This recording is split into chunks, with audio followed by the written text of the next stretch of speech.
Shalom, shalom, très chers téléspectateurs, que Dieu vous bénisse là où vous nous suivez.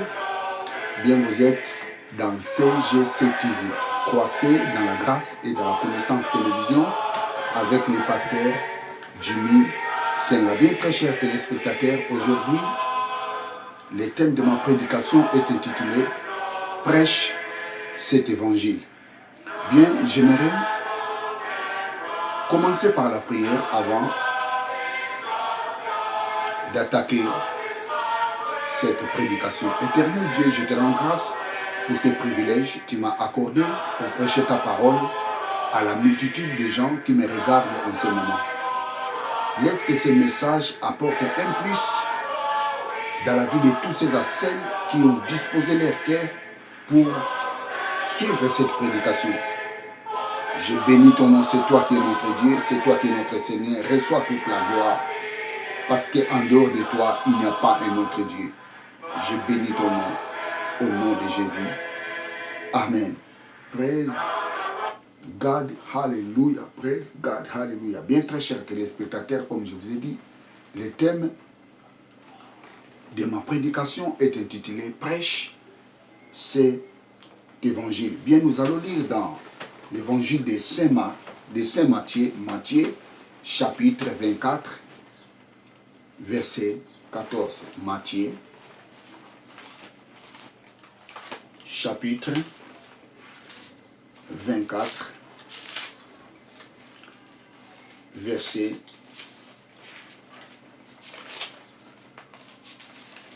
14. Praise God.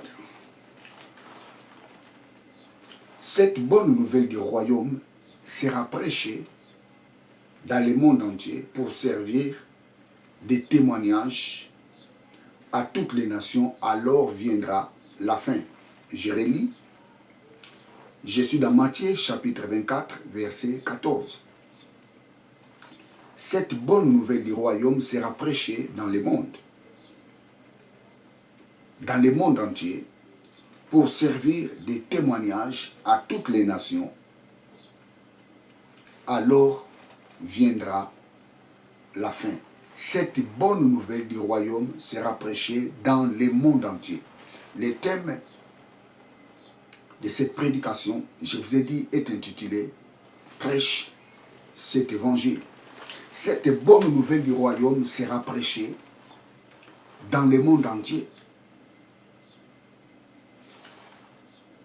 C'est quoi l'évangile? Le mot évangile, c'est quoi? Le mot évangile, c'est une transcription française.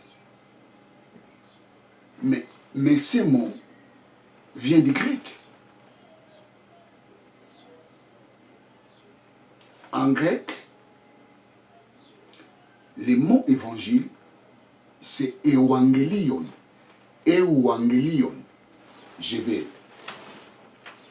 l'écrire. Euangelion.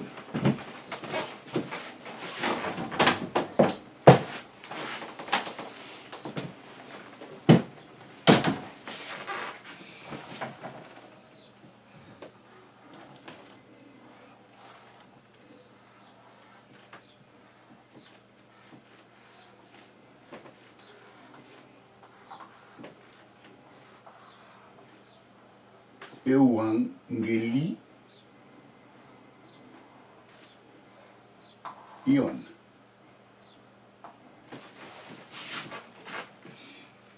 Euangelion.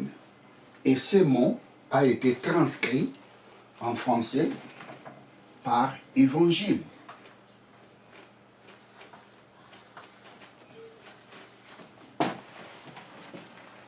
Alors, ce mot évangelion, ça signifie bonne nouvelle.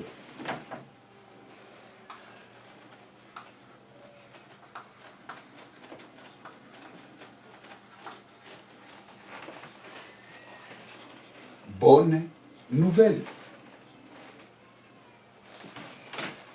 Donc, d'une façon plus claire, dans Matthieu 24, 14 nous dit,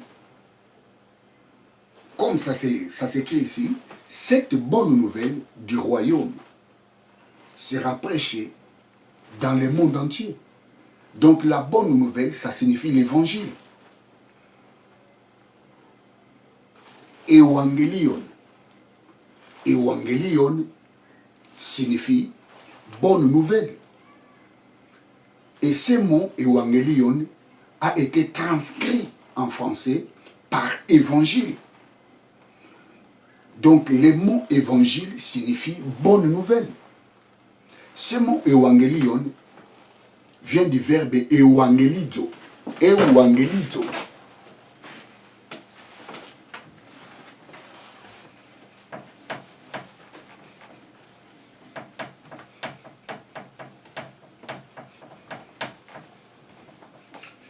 Vient du verbe euangelizo. C'est eu wa nge li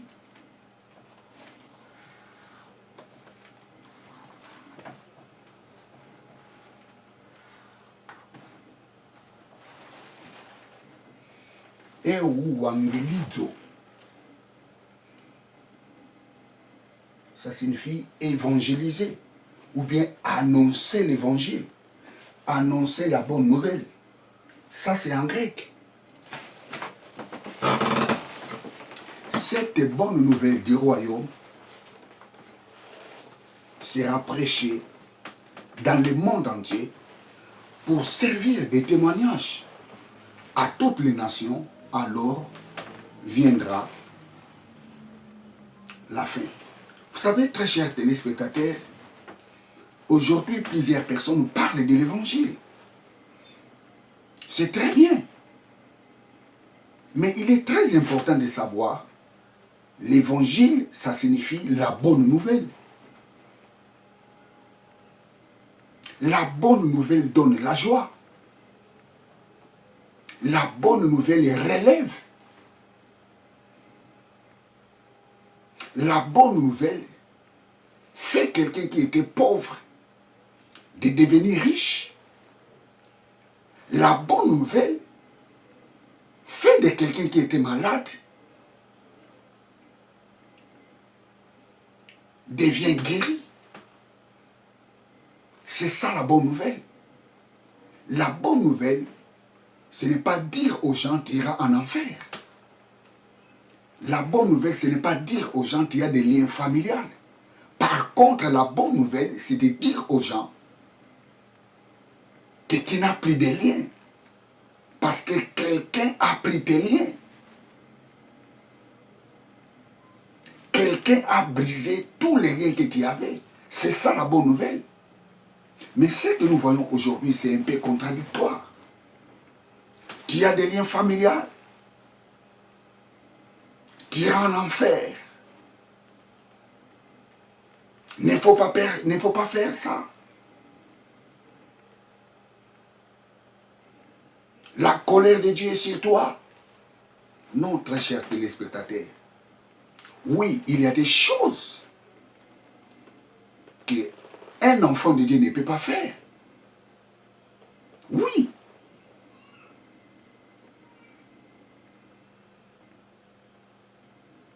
Mais quand nous parlons de la bonne nouvelle,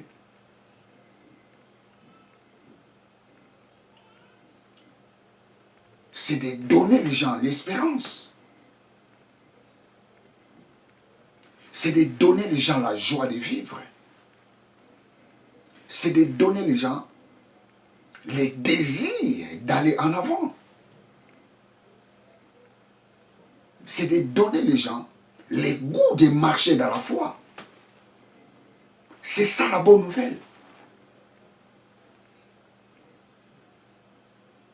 Praise God, hallelujah.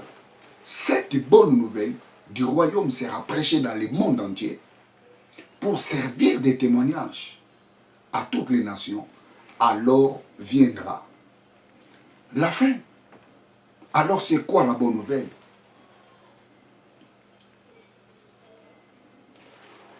Jean 3,16 nous dit, car Dieu a tant aimé le monde, il a donné son Fils unique, afin que quiconque croit en lui ne périsse point, mais qu'il ait la vie éternelle. Ça, c'est la bonne nouvelle.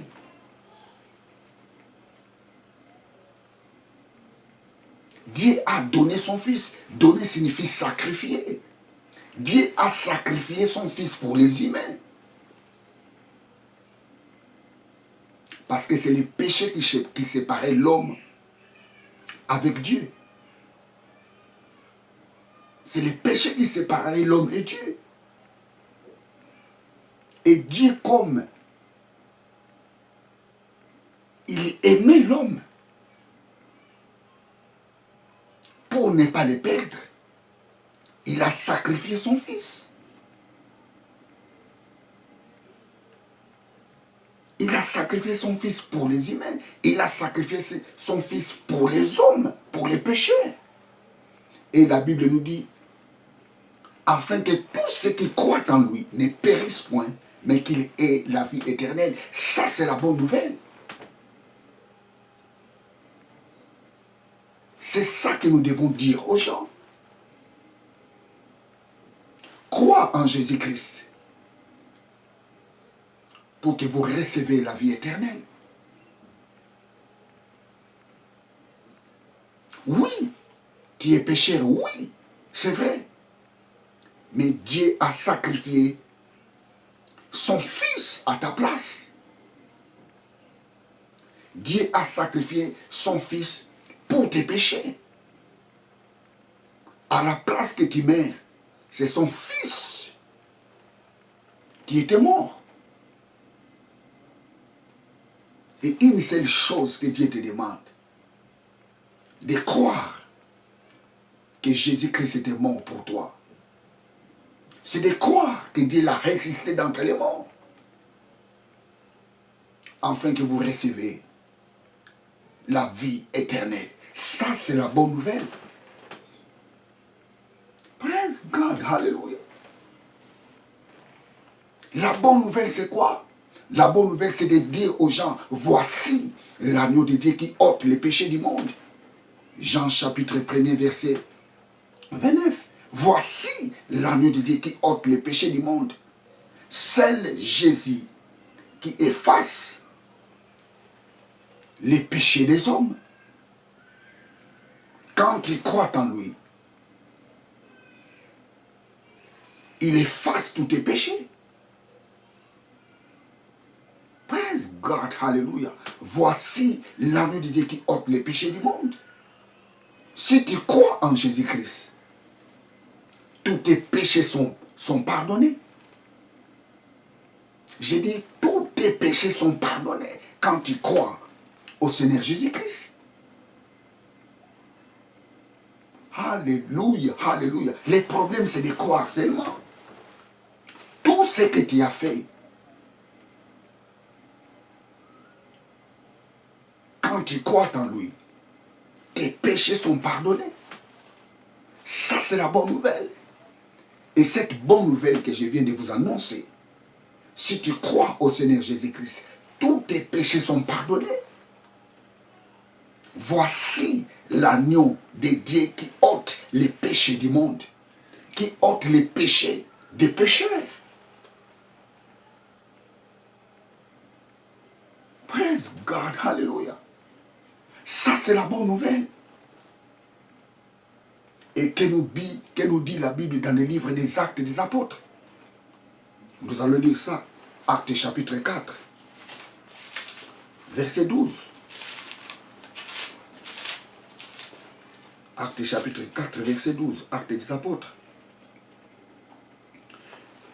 Il y a des salis en aucun autre, car il y a sous les ciels aucun autre nom qui est donné parmi les hommes par lesquels nous devions être sauvés.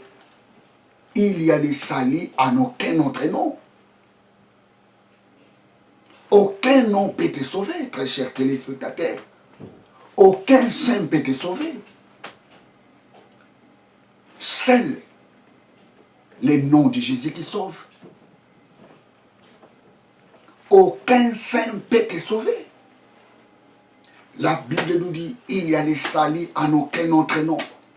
Ça signifie tout simplement, il y a les salis dans le nom de Jésus. C'est le nom de Jésus qui peut te donner les salis. Les saints ne peuvent pas te donner les salis.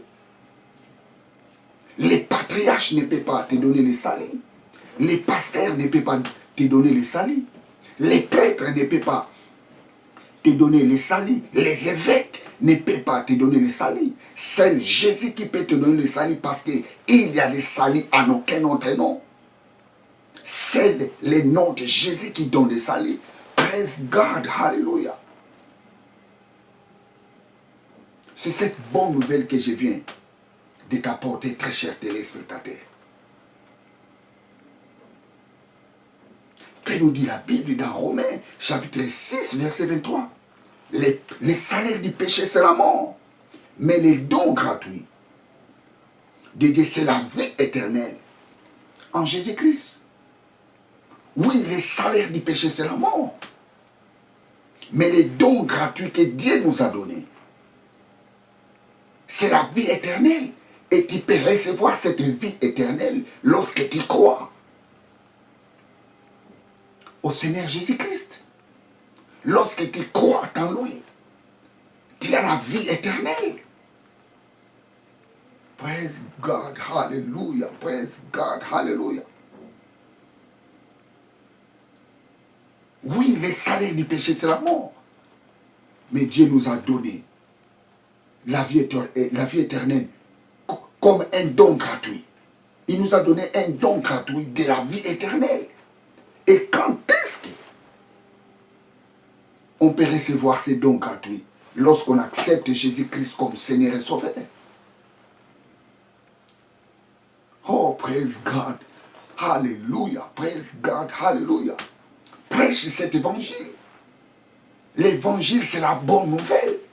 Et cette bonne nouvelle que je viens de vous apporter, très chers téléspectateurs. C'est cette bonne nouvelle que je viens de vous apporter. Alléluia, alléluia. Alléluia, alléluia, alléluia. Car Dieu a tant aimé le monde. Il a donné, il a sacrifié son Fils unique, afin que quiconque croit en lui ne périsse point, mais qu'il ait la vie éternelle. Praise God. Alléluia. Praise God. Alléluia. Acte chapitre 16, verset 1. Qu'est-ce nous dit là? Acte chapitre 16, verset 31. Qu'est-ce nous dit la Bible? Crois au Seigneur Jésus-Christ, toi et ta famille. Tu seras sauvé. Si tu crois au Seigneur Jésus-Christ, toi et ta famille, tu seras sauvé. Les saints ne peuvent pas te sauver. Saint Paul ne peut pas te sauver. Saint Pierre ne peut pas te sauver. Saint Anoïde ne peut pas te sauver. Oui, tous ces gens, ils ont fait des bonnes choses. Mais ces gens ne peuvent pas te sauver. C'est Jésus-Christ qui peut te sauver. Parce qu'il a les salis en aucun autre nom. Il y a les salis en aucun autre nom. C'est le nom de Jésus qui sauve. C'est le nom de Jésus qui peut te sauver. Praise God, hallelujah. Ce n'est pas les saints qui sont morts sur la croix, non. C'est Jésus-Christ qui était mort sur la croix. Il était mort à notre place. Il a versé son sang à notre place. La Bible nous dit, le châtiment qui nous donne la paix a été tombé sur lui. Il a été défiguré, tabassé. Et que nous dit la Bible? Par ses meurtrissures, nous avons été guéris. Praise God, hallelujah. Il y a des salis en aucun autre nom. Il y a des salis seulement dans le nom de Jésus. C'est cette bonne nouvelle que je viens de vous apporter, très chers téléspectateurs. Crois au Seigneur Jésus-Christ, toi et ta famille, tu seras sauvé. Alléluia, alléluia, alléluia. Ne dis pas que, oh non, je suis pécheur. Avec tous les mal que j'ai fait, Dieu ne peut pas me pardonner. Non! Il est là pour te pardonner. Alléluia.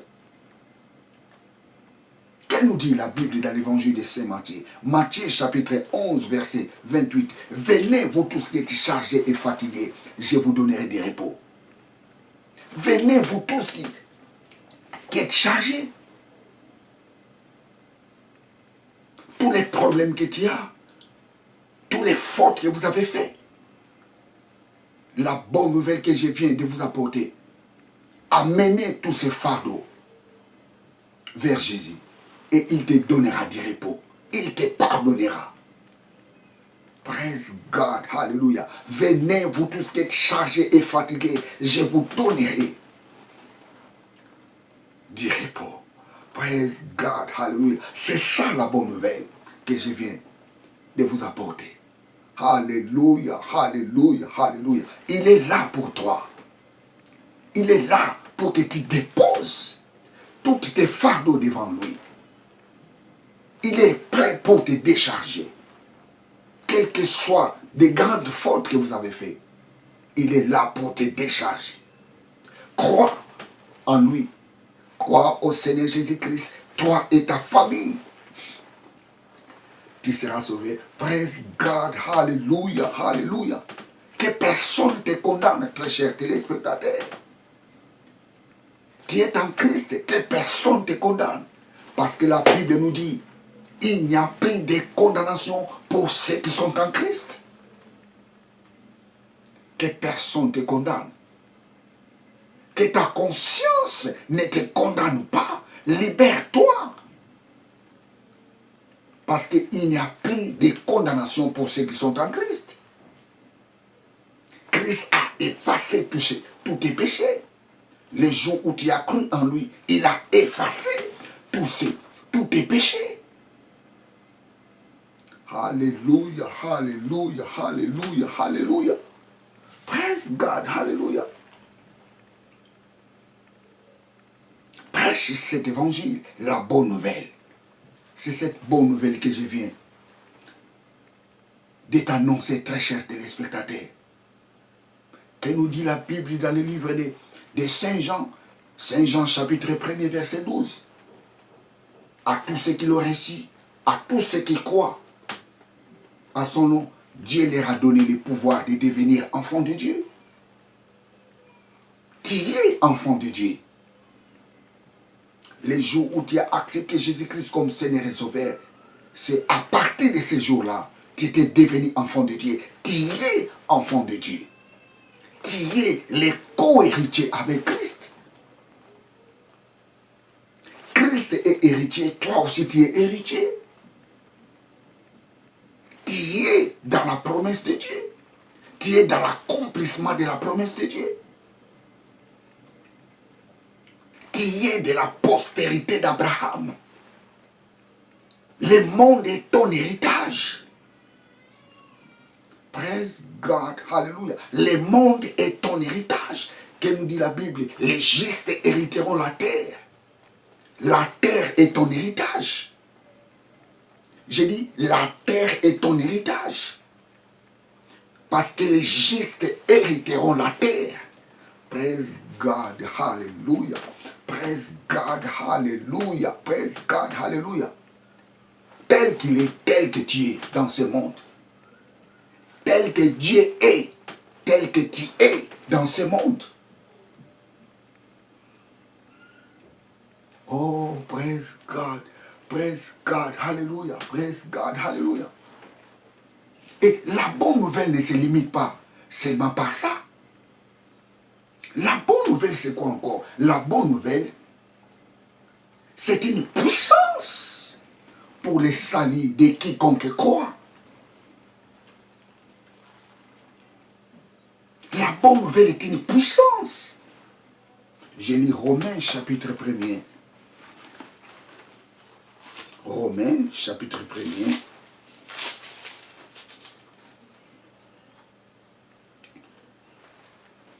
Praise God. Romains chapitre 1er, verset 16. Épître Romains chapitre 1er, verset 16. Car je n'ai point honte de l'évangile. Je n'ai point honte de la bonne nouvelle, parce que je vous ai dit, le mot évangile est une transcription française.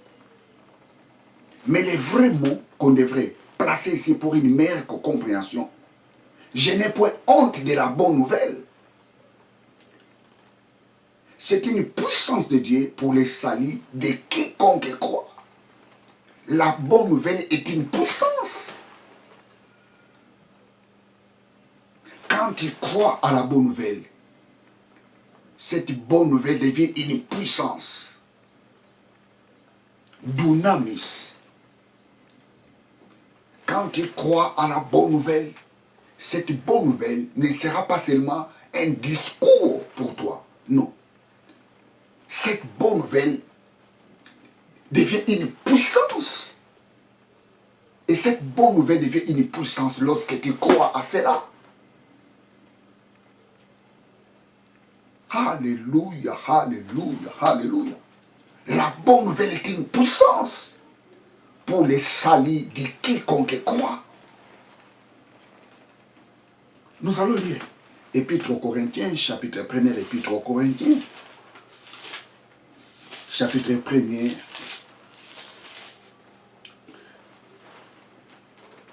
premier Épître aux Corinthiens, chapitre 2, verset 4. Et ma parole et ma prédication ne reposent pas sur les discours persuasifs de la sagesse, mais c'est une démonstration de l'esprit et de puissance. Paul dit, ma parole, ça signifie sa prédication, son évangile, ne repose pas sur les discours. L'évangile repose sur la démonstration de la puissance de Dieu. Quelqu'un qui était malade devient un homme guéri. C'est ça la bonne nouvelle.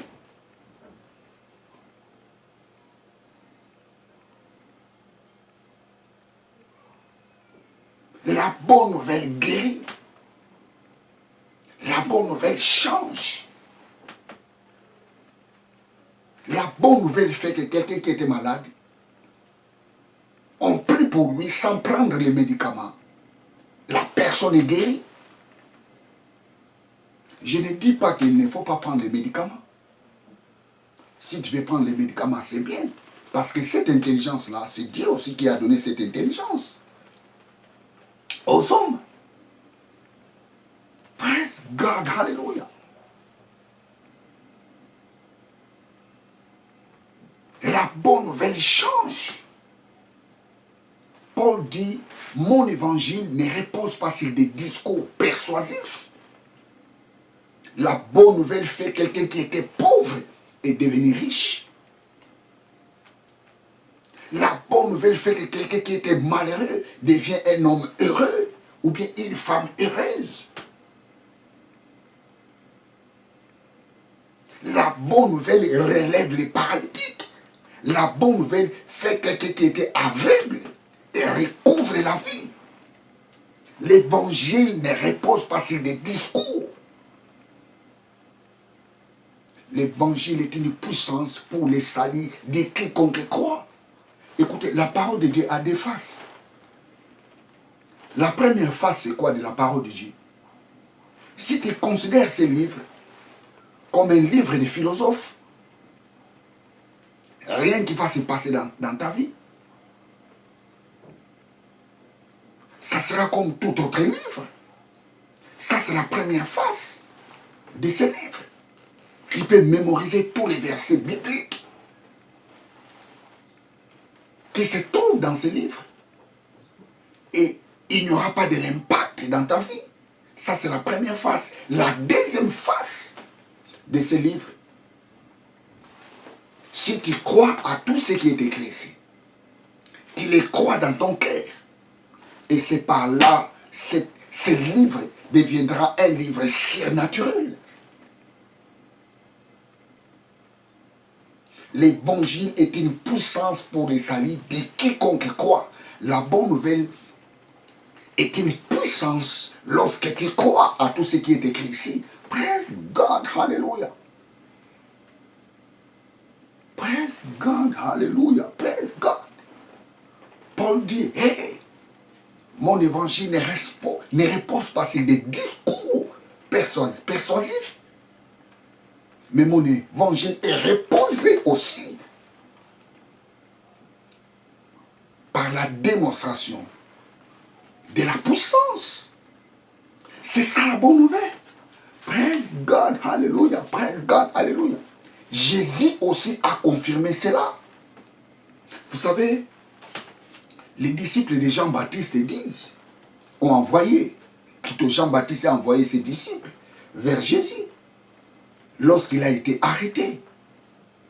Jean-Baptiste a dit à ses disciples, et va demander à Jésus si réellement c'est lui le Messie. Et lorsque les disciples de Jean-Baptiste étaient partis voir Jésus, en leur demandant ce que Jean-Baptiste leur avait dit, quelle était la réponse de Jésus?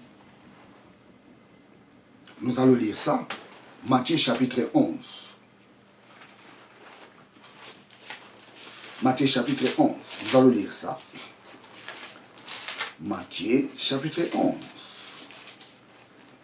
Matthieu chapitre 11. Verset 3. Commence au verset 3. Es-tu celui qui doit venir où? Devons-nous attendre un autre? Jésus leur répondit, allez rapporter à Jean ce que vous avez entendu et ce que vous voyez. Les aveugles voient, les boiteux marchent, les lépreux sont purifiés, les sourds entendent, les morts ressuscitent et la bonne nouvelle est annoncée aux pauvres. Jésus dit aux disciples des gens, va dire aux gens, allez dire aux gens, les aveugles voient, les sourds entendent, les paralytiques marchent. La bonne nouvelle est annoncée aux pauvres.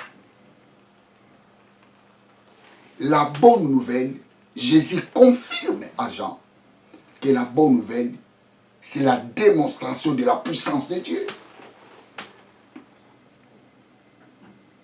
Praise God, hallelujah. Praise God, hallelujah. La bonne nouvelle guérit les gens. La bonne nouvelle rend les gens libres. La bonne nouvelle relève les gens. Non, non, je ne peux pas comprendre quelqu'un qui va à l'église et il rentre à la maison, des mains sur la tête comme ça. Non! Quand quelqu'un va à l'église, quand il rentre, ses deux mains doivent être élevées comme ça. Hallelujah, praise God, hallelujah, praise God, hallelujah, praise God. Praise God, hallelujah. Tu ne peux pas aller à l'église et sortir la même personne. Praise God, hallelujah. La bonne nouvelle relève. La bonne nouvelle donne la joie. La bonne nouvelle libère. La bonne nouvelle brise les joues. Alléluia. La bonne nouvelle, ce n'est pas dire aux gens qu'il y a des liens familiaux.